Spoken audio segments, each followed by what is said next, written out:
Brannon. This is Tom. How are you?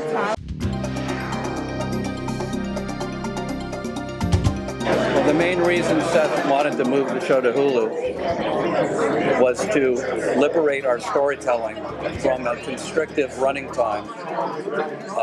And because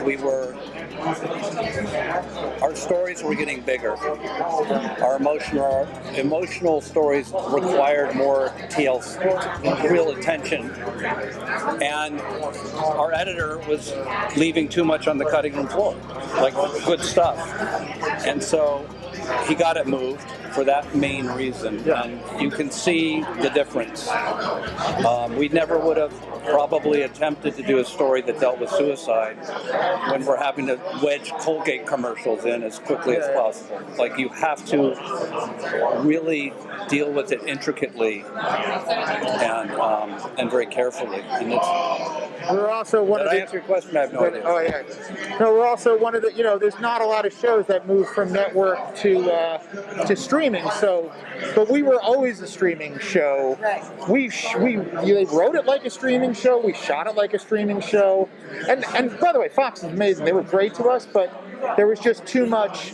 We weren't using our full arsenal. We had great actors, great writing, battles we wanted to expand, jokes we wanted to tell, and this was our ability to do that. We still cut things, but we cut for story, not because 4130. That's it. We're done.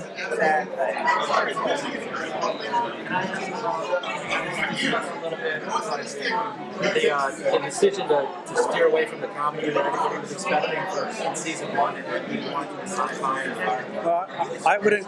So, in the first season, obviously there was this expectation among many people that this was going to be a satire. Seth's intention was always to do a really great science fiction show. First and foremost, a great science fiction show. And that meant there was going to be comedy. The characters were going to be more accessible and down to earth. But he did something very shrewd and I think smart in season 1. There was the pilot, then there was a second episode about Ed and Kelly in an alien zoo. And then about eight episodes later was this episode called About a Girl, where Boris and Clyden's baby deals with a sex change. What's happening? And Seth, which was a very dramatic and controversial episode, he moved it to episode 3 because he said, this is the show, and we need to declare ourselves right now that this is actually the show that we want to do. What you saw was an evolution in the next 2 seasons more toward dramatic storytelling with comedy frosting. Some people I've seen online want the more comedy, but it was really the design of the show. Because comedy for comedy's sake interferes sometimes with the stakes. You don't want to be cracking jokes when there's life or death stakes going on. I think the show right now is exactly the show Seth intended from the very beginning. Yeah, I agree, and I don't. And this is not the last of the humor even in this season. And it's sort of like, this is gonna. I'm not trying to make this sound pretentious, but you know how like Picasso can draw regular. He can draw very, very technical art, but he does what he does. Like Seth and these guys are very good at comedy, but they sort of wanted to expand.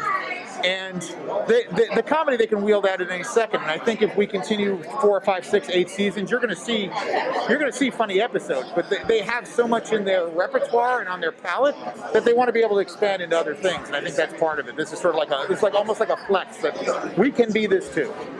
So while we have seen Star Trek tropes, including time travel, what other Star Trek tropes will we see in the rest of the season? Well, we're our own. Or next season?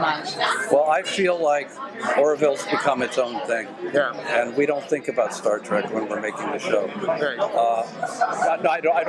I'm not trying to be defensive. I'm being authentic.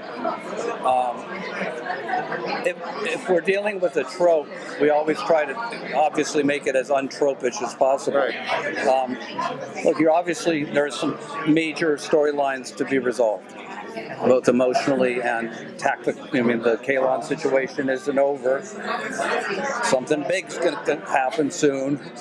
We got 2 more episodes. You've got romantic entanglements and other character arcs to resolve. So I would say everything that's coming is all very Orville. Yes, and we pull from a wide range of influences too. It's we're all big sci-fi fans, but literature and history. So it's a big pool to which to pull from. As long as the simulator doesn't break down, right? As long as the simulator breaks down, Fair it's enough. over.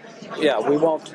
That's a Use trope all we that won't to- do. Yeah, right. It blew. We got nothing left. He made Dolly. There's nothing left. What are you going to do after that?